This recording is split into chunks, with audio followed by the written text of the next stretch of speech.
Welcome back to It Just Takes One. This is Kelly again, and this is part 2 of a 2-part interview I did with Anna Meredith about her husband's book that's titled Gone for 60 Minutes. In the first part, we learned about Adam and the illness that he had. We learned about his family and his commitment to his wife, the beautiful relationship that they had, and also his relationship with his 2 sons and how important they were to him. And there's even more. Because not only did Adam have the illness, but as you know by now, he also had a moment where the doctors declared him dead. They declared him gone for 60 minutes. And that's the part of the story we need to get to now. So go ahead and sit back and listen in, because Anna is going to continue her story and continue sharing her message. This is It Just Takes One. One person, one experience, one moment to change your life.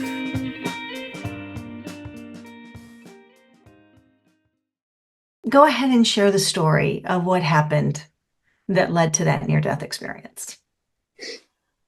So just to give you a little bit of a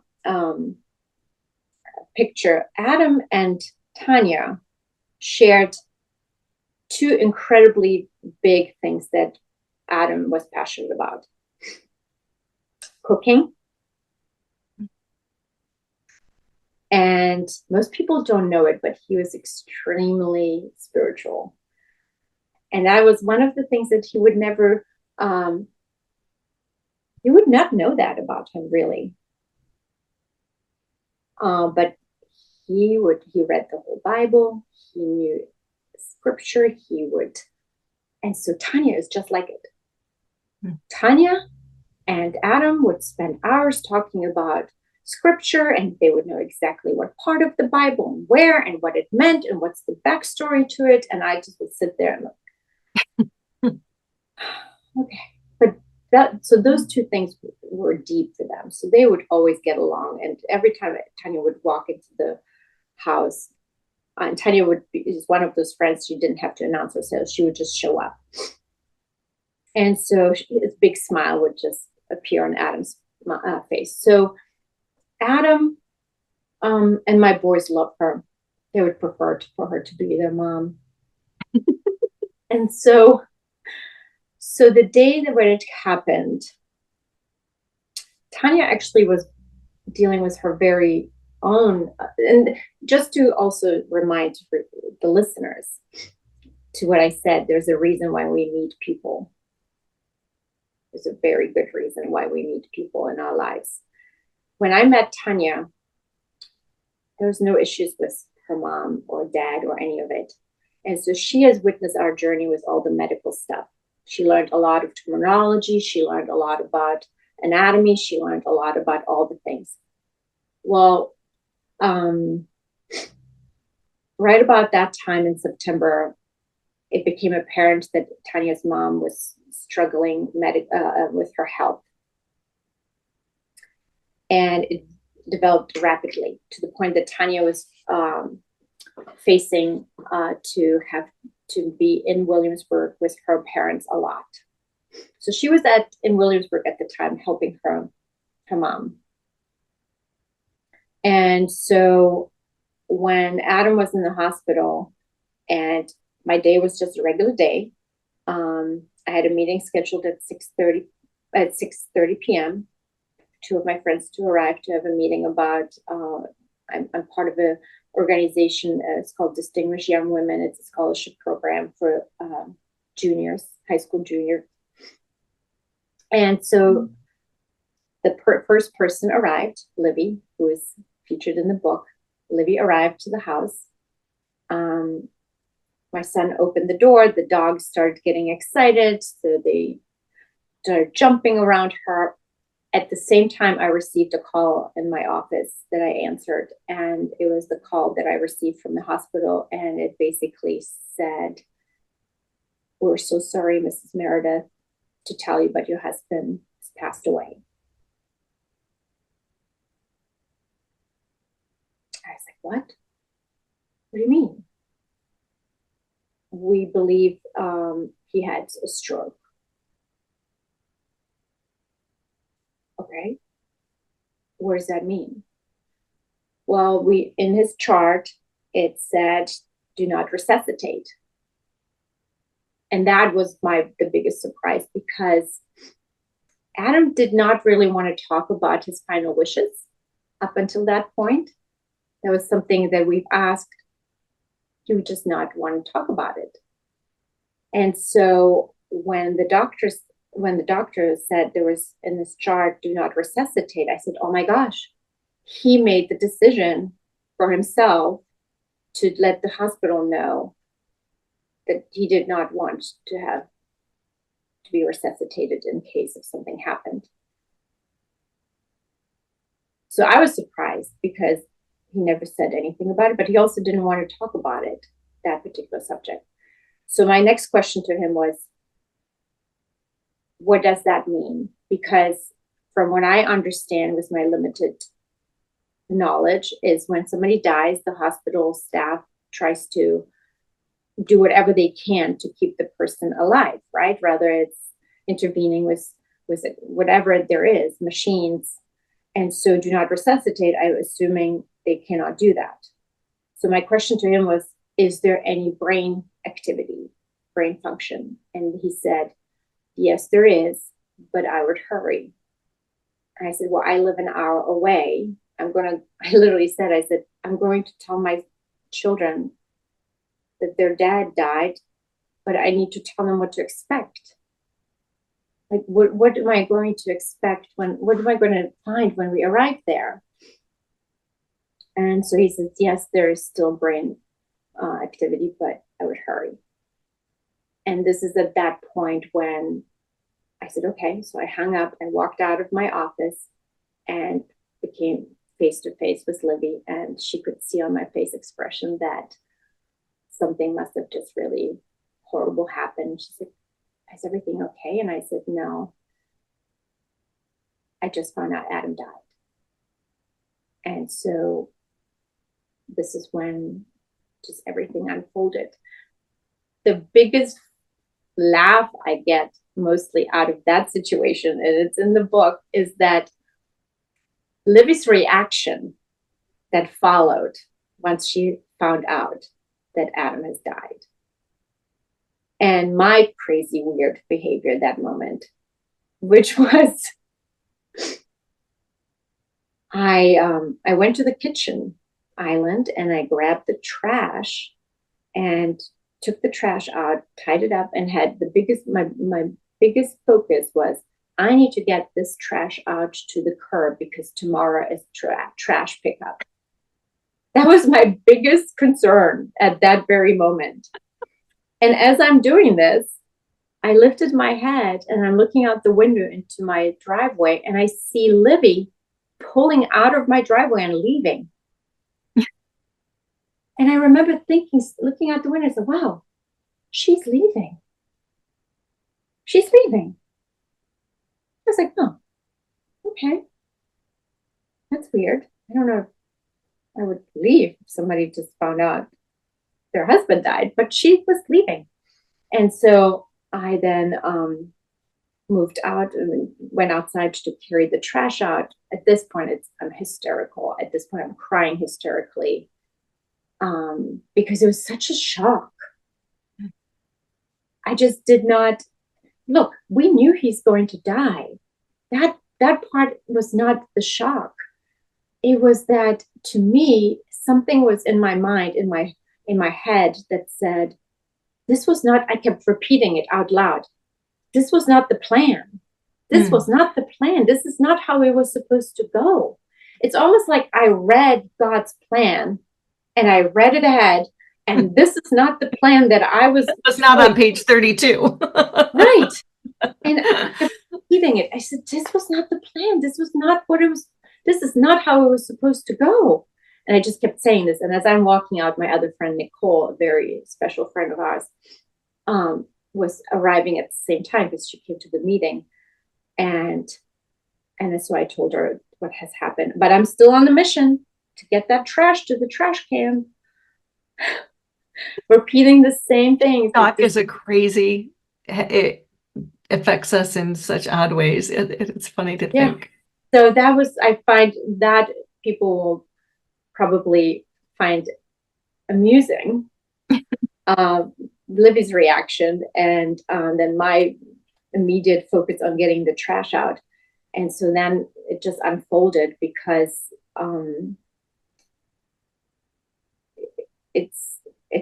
it's crazy to believe what has happened just in the 20 minutes from the first call. There was 2 more calls that happened after that within 20 minutes. And I only remember the 2, the first and the third. I do not remember what was said during the second call. All I know is that I could see on my phone the logs of those particular calls and how long they took. And the third call was basically they called and asked, did your husband have any recent history of seizures? I said, no. At this point, my children already know that their dad has passed, because that was, so the first call happened at 6:33. The second happened at 6:51 p.m. So there's this 20-minute stretch. So at this point, we're getting ready to get out the door. I'm still more hysterical at this point. And so I remember putting it on speaker. And so I said, no, he did not have any history of seizures. And they said, we would like to give him a medication that we like to give patients that have seizures. But in this chart, it says, do not intubate. This medication could make him stop breathing, and we will need to intubate. And it didn't dawn on me that I was just told 20 minutes ago that my husband has passed, and now they're trying to give him medication that could potentially stop his breathing. But I also, that was the weirdest thing, that the hospital, when you get that call, they're not going to say, Mrs. Meredith, you have the choice to overwrite what's in the chart if you have the power of if you have the power of attorney, medical power of attorney, which I obviously did. But nobody on the other end is going to say, Mrs. Meredith, you have the freedom to overwrite this. Somehow, during that third call, I said, override it. And they said, okay, we will administer this medication, and if he stops breathing, we will intubate. And the way it worked, I said, override it. And then I got a nod from my oldest son, Donald, and I got a nod from Nicole. So I knew that this was the right thing to do. But it wasn't like somebody asked, would you like to do that? I didn't know it was an option either. So I just wished, what if I had known that the do not resuscitate was reversible if they would have called me earlier?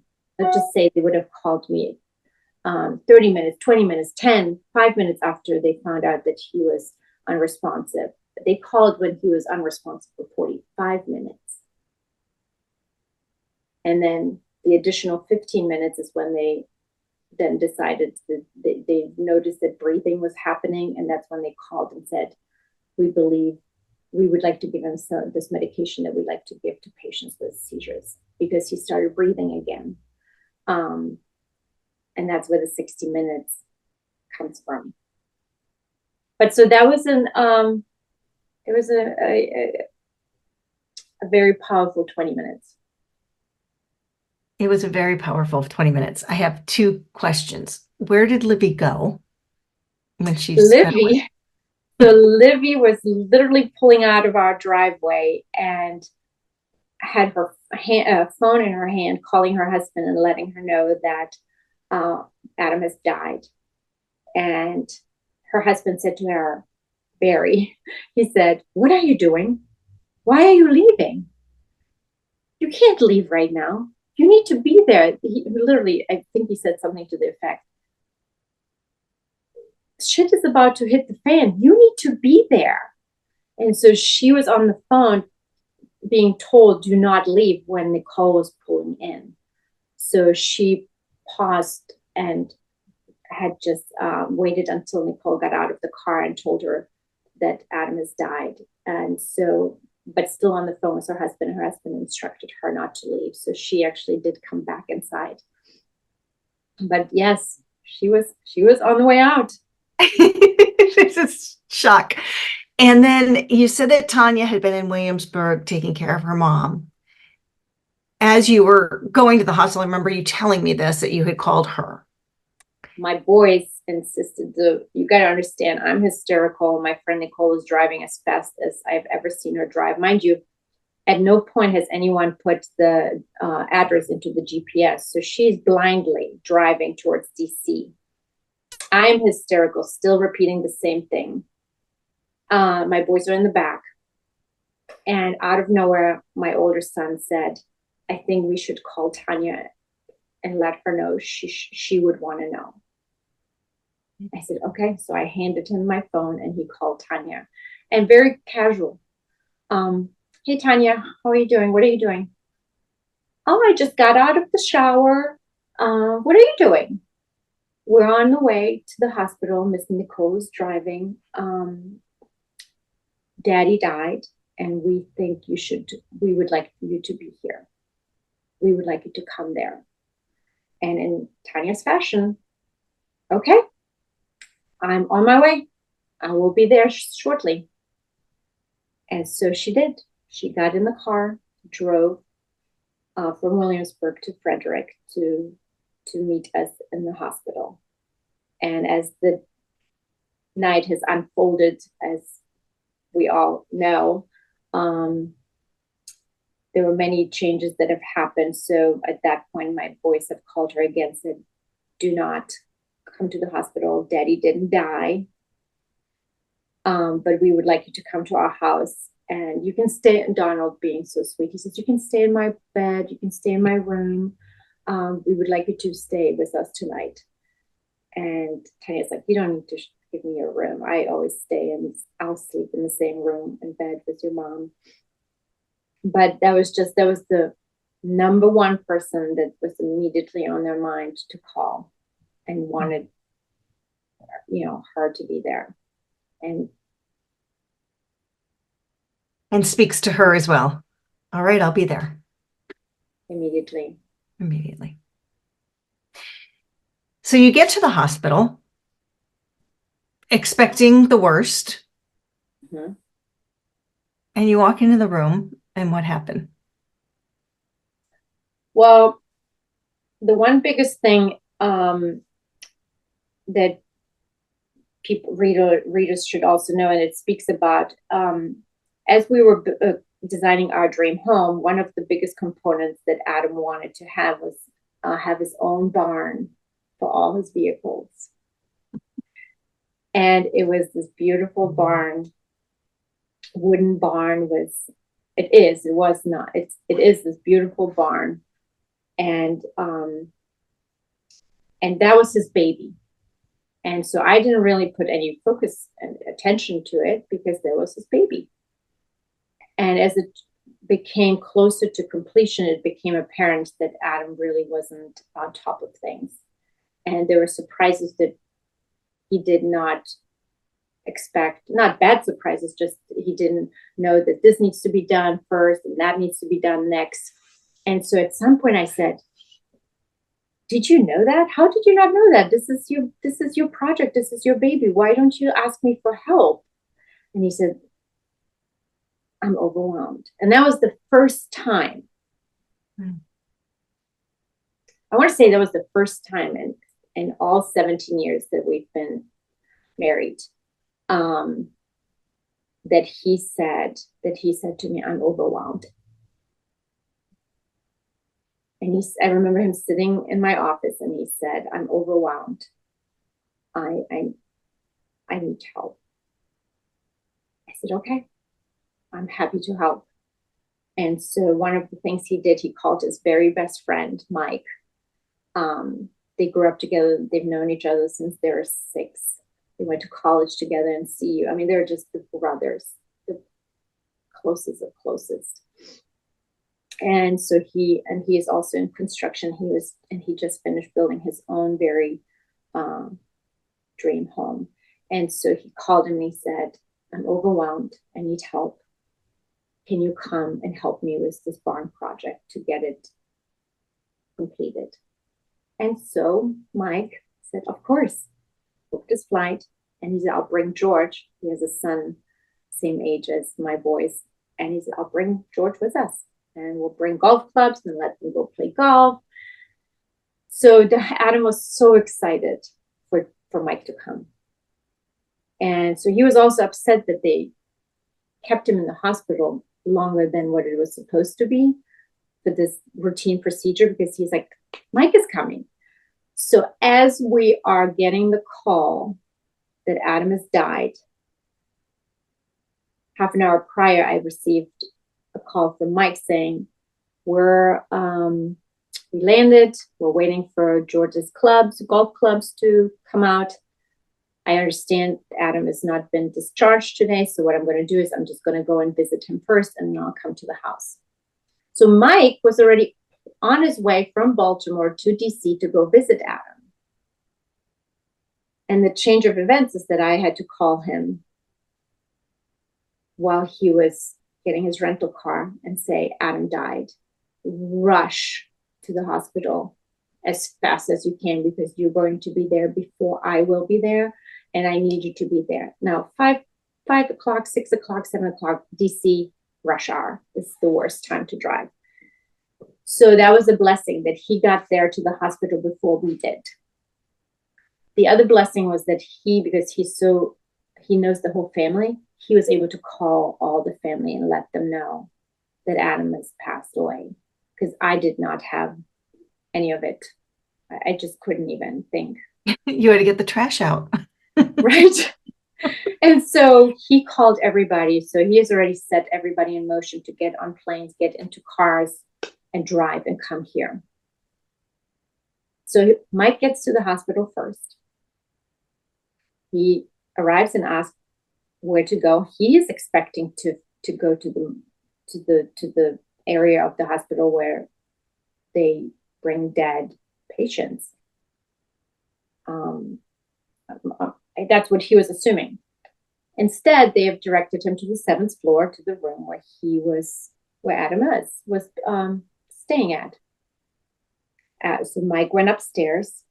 He walks into the room, and there's a small room, 8 doctors surrounding the bed.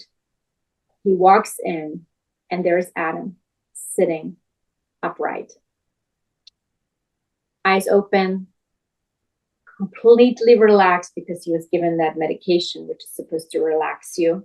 He was very relaxed, sitting, the doctors around him, not knowing what to do, what to say, scratching their heads. And he walks in, he goes, they would refer to each other as they wouldn't say Mike or Adam, they would refer to each other as Dick. So my kids loved that, because when they were younger and they were allowed to say Dick without getting in trouble. So he walks in and he goes, Dick, what the heck? I thought you were dead. And the doctor said, that's what we thought as well. And he goes, and the doctor said, well, he came back. And Mike says, came back from what? And they're like, we don't know. So he walks up to Adam and he goes, has anyone told his wife? And they said, no, we haven't yet. And he goes, Jesus Christ, and he grabs his cell phone and he calls me and I'm driving. Now we're driving in the car. I'm hysterical. And he calls me and says, Anna, I'm here with Adam and he's not dead. He's alive. And he's squeezing my hand and his eyes are open.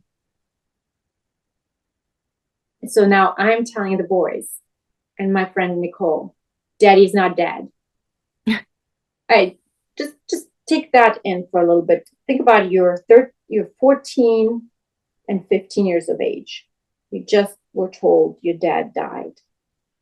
And now you're finding out 45 minutes later that he isn't. I mean, there's going to be probably plenty of therapy I'm going to have to pay for later on in life, or not. But yeah, so we arrived. We already knew 15 minutes ahead of time that he wasn't dead. And so we arrived, and there he was sitting with his bright blue eyes, still very medicated from the, I call it the tranquilizer medication, very relaxed. And they just couldn't explain where he was for 60 minutes. But he could, because So when then, he yeah. actually came to, he did have a story. So it became quickly apparent to the boys and Nicole that Daddy is alive. And so, but still, I was like, you know what, boys, why don't you go? And Daddy is able to hear us. He's just very medicated and very relaxed, but you could tell it was starting to wear off. He was able to move his arms and legs. And I said, please go individually into his room and tell him whatever you would want Daddy to know.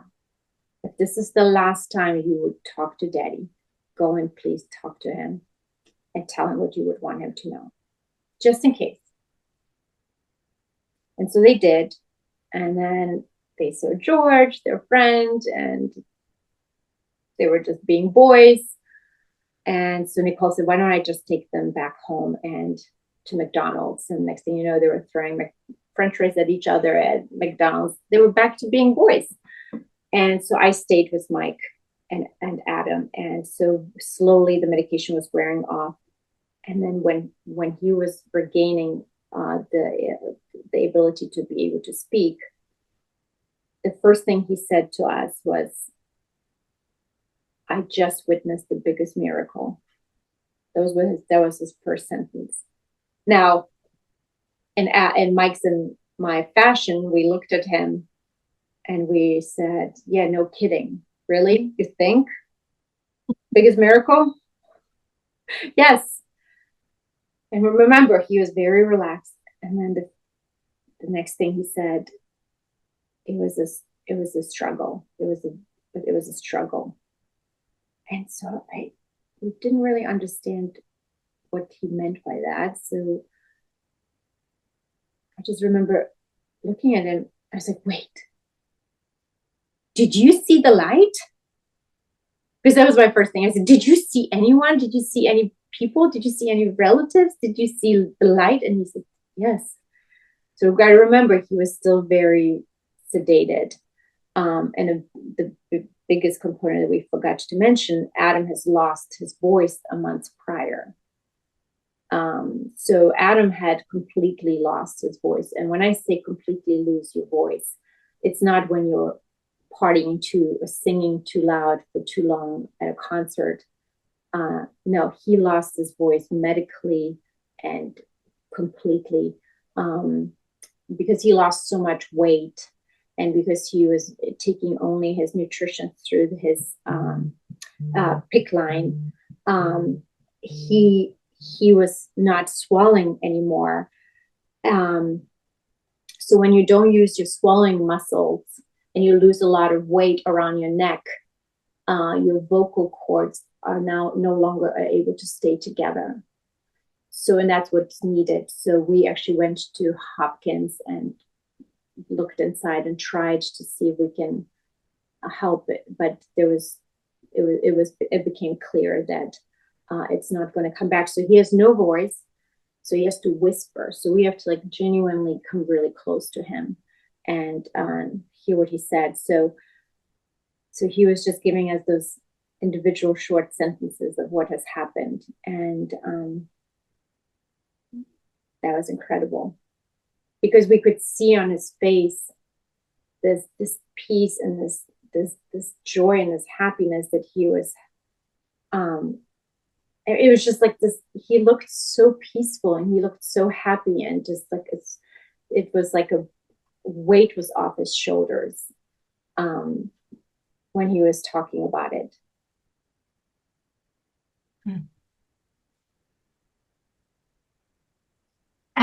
There's so much more because he did share more, and fortunately he was able to write it in a book with some help. We need to recognize Rebecca, who was his co-writer on this, his ghostwriter. And I think I think we'll leave it there to let the listeners buy the book and hear more.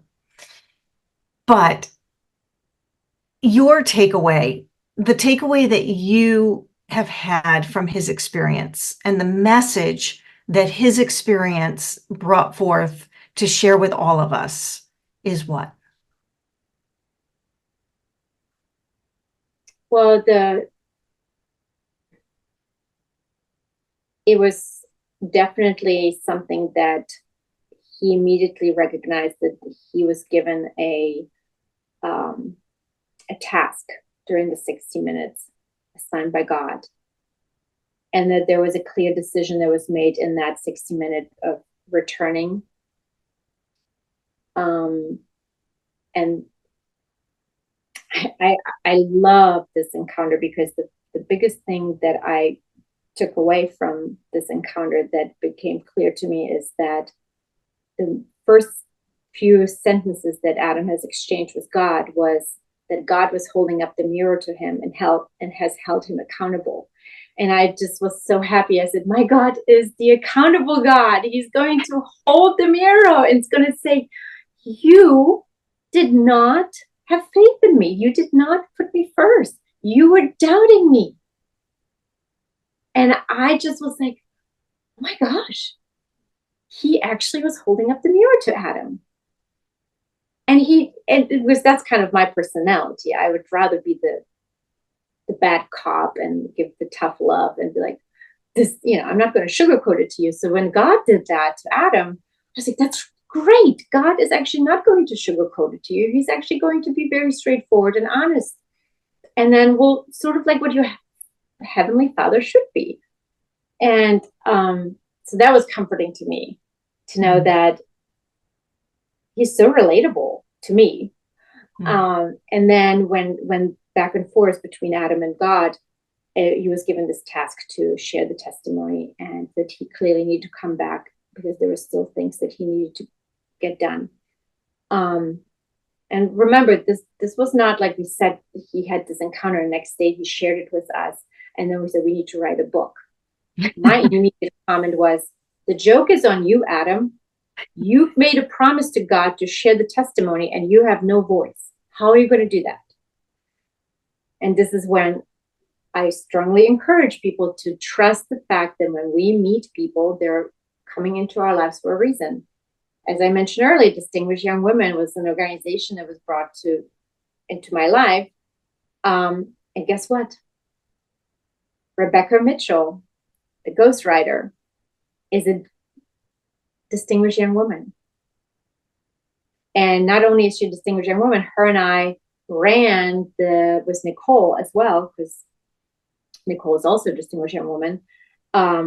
During COVID, when everything was virtually, we did the very first state program virtually for the distinguished young women. So I got to spend some time with Rebecca, but I didn't know that she was a ghostwriter. It was only by coincidence when it became apparent that Adam is not going to be able to share the story, the testimony fast enough. And because it was getting so much harder for him to speak, that it just kind of was, I was like, how is this going to work? And it was always only by coincidence. We sat at the hospital room and Adam kept saying, I went from a believer into a knower. That's what he kept saying. And I said, well, my father-in-law said, this needs to be a hat, a baseball cap. I said, this needs to be a t-shirt. And then I said, or there needs to be a bumper sticker. And that's when I was like, this needs to be a title of the book. And this is where the idea of the book was born. And then the ripple effect, right? So again, remember, people come into your life for a reason.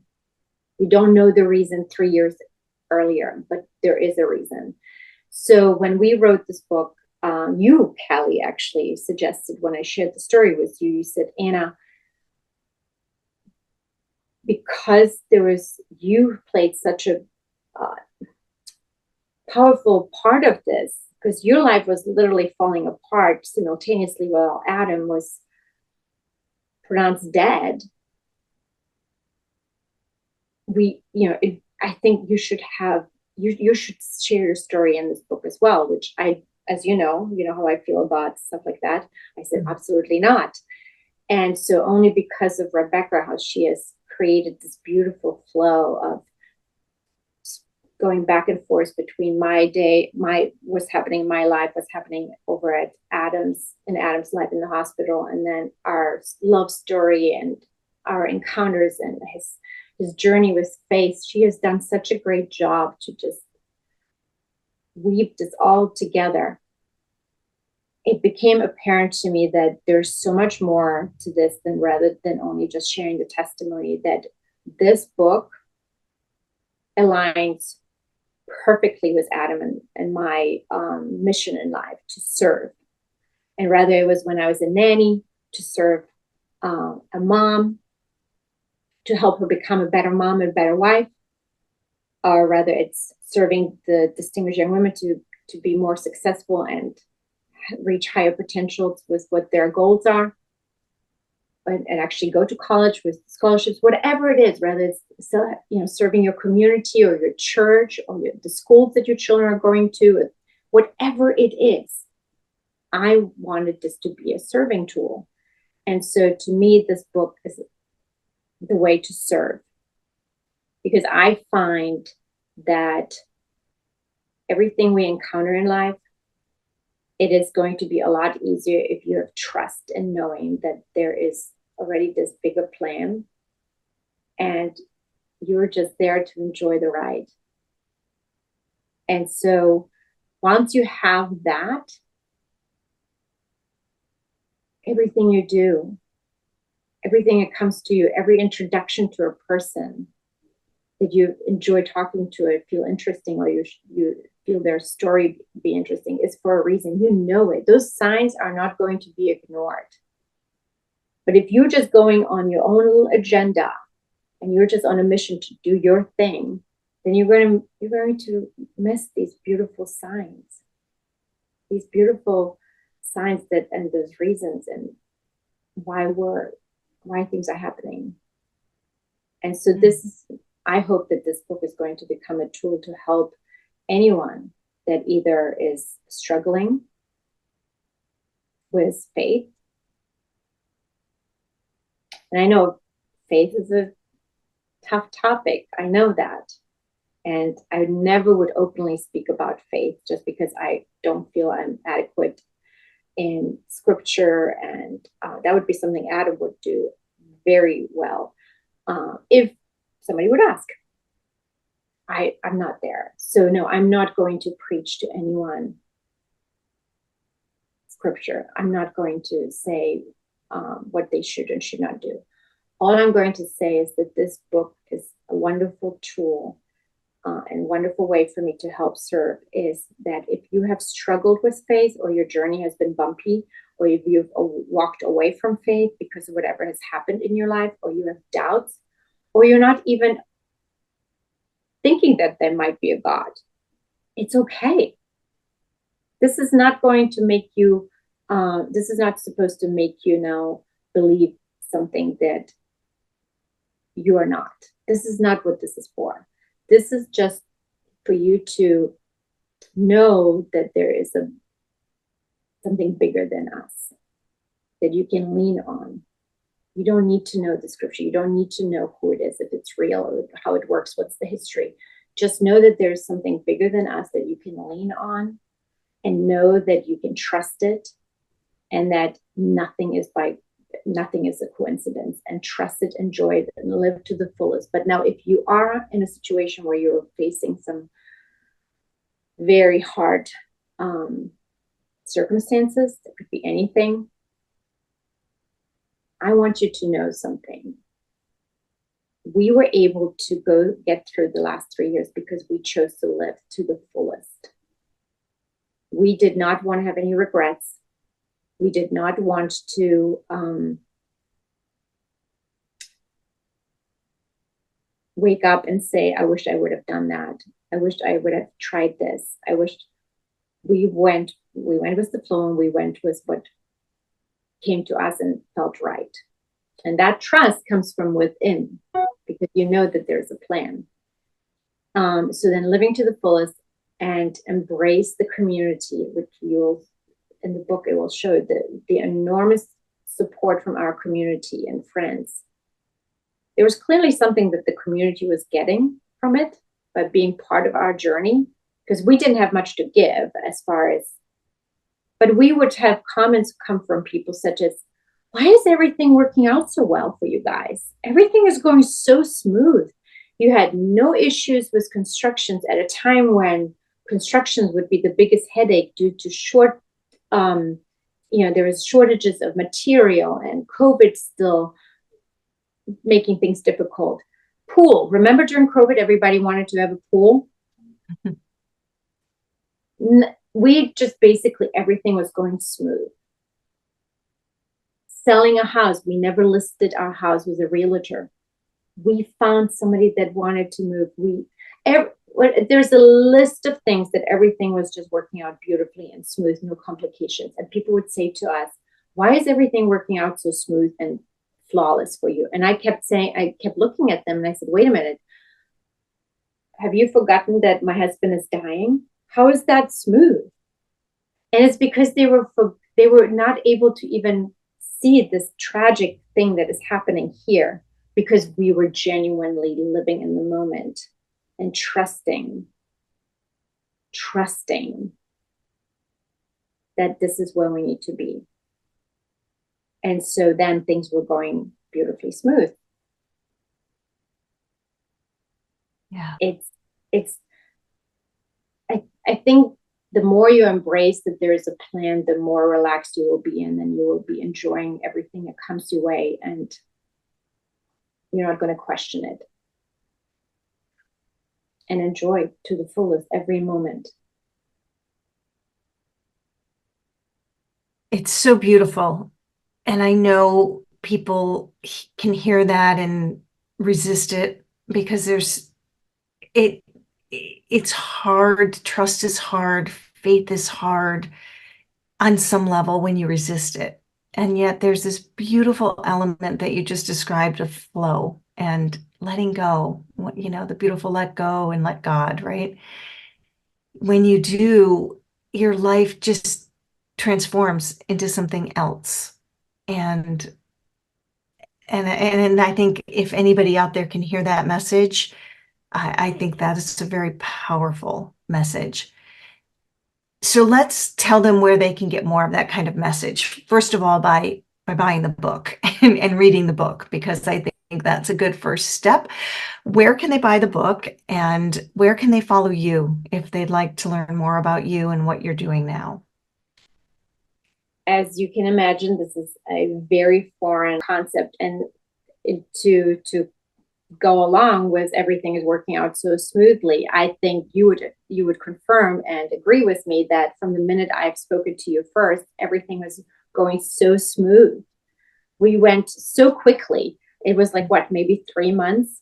That's not typical. I don't think it is, but everything went so smooth because clearly this needed to go out.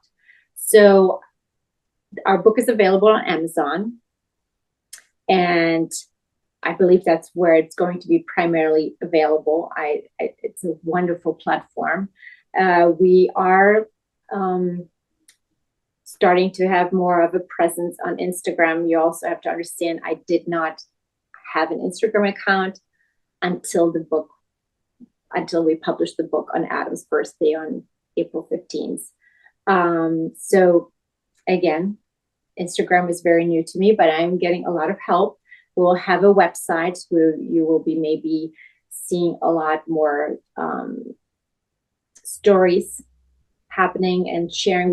We will share all the reviews and testimonies that others share after reading the book, because I think this is ultimately something that I really, really would like to focus on. We have TikTok now as well. My boys know more about these things, but I understand that this is the platform that a lot of people are using. So we will comply with it, but truly what I would like to have happen is that this book will reach the right hands. And when I say the right hands, it's those that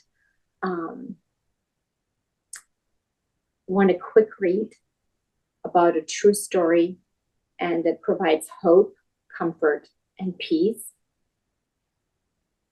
and apply it.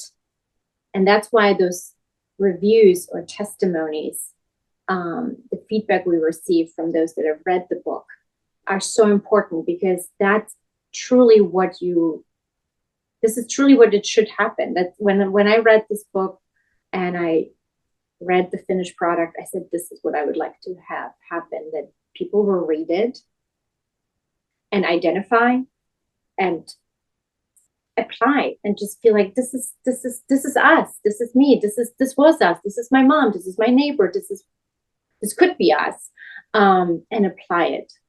And then hopefully, this is my dream, this is my absolute dream, that I would like at some point, because remember, we go back to people don't just come to talk to us, and we don't just randomly meet people. There is a reason why we meet people.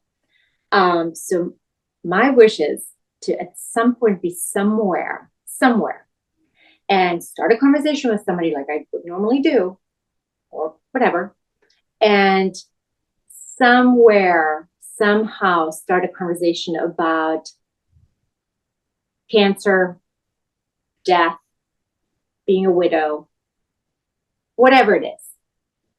And that person will say to me, well, you know what?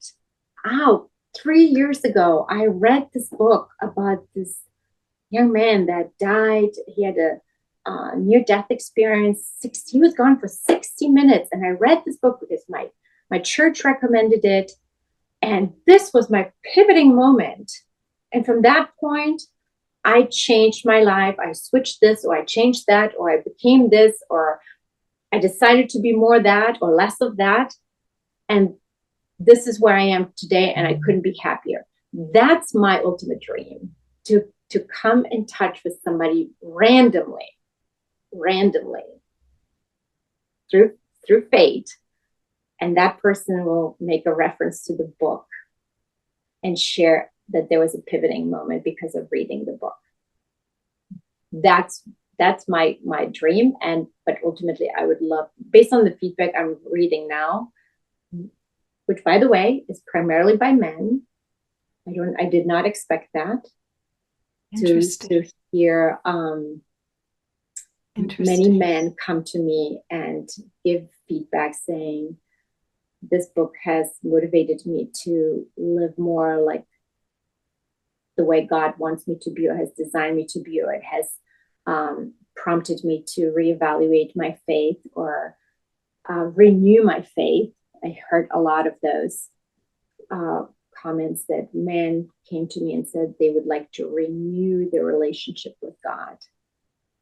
So I did not anticipate that. That's beautiful. So that's my wish, but don't get it twisted. This book hopefully is helping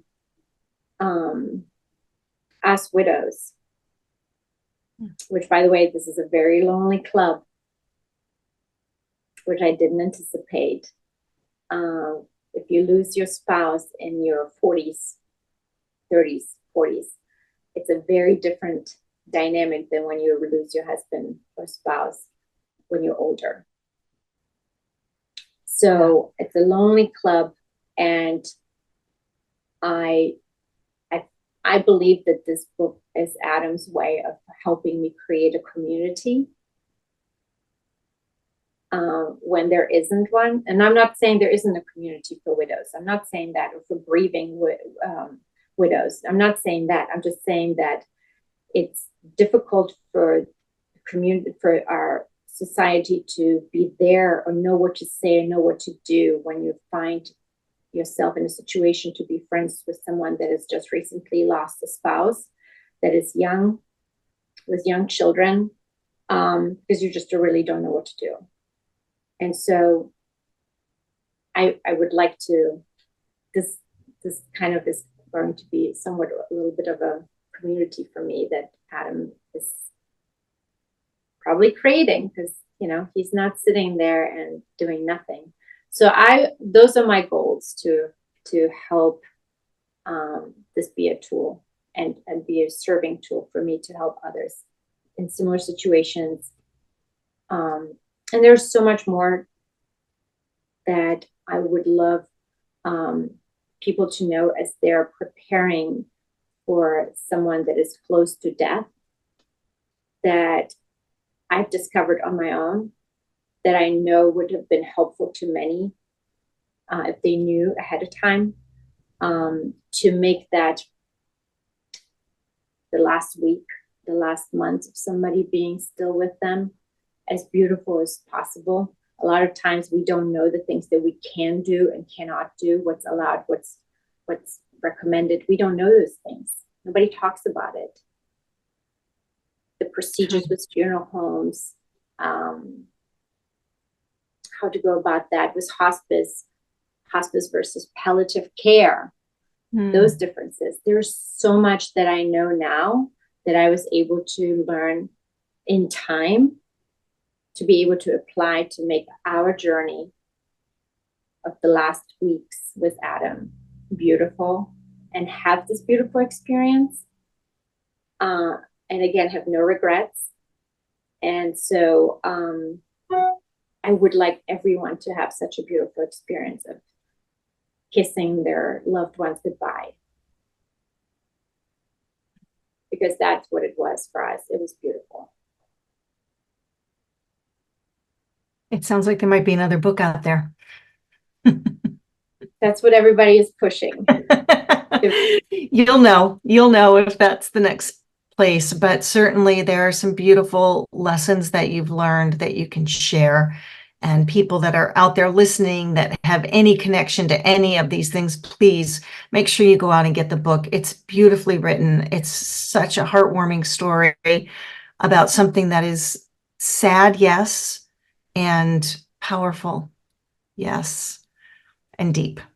So, Anna, it's been an absolute pleasure. It's been a pleasure working with you. It's been a pleasure even just having this time to talk with you face to face.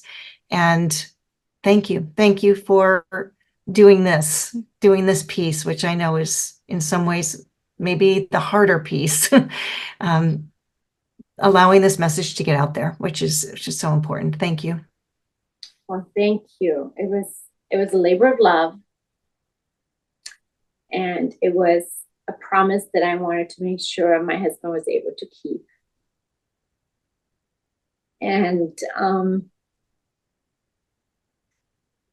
just kind of keep serving.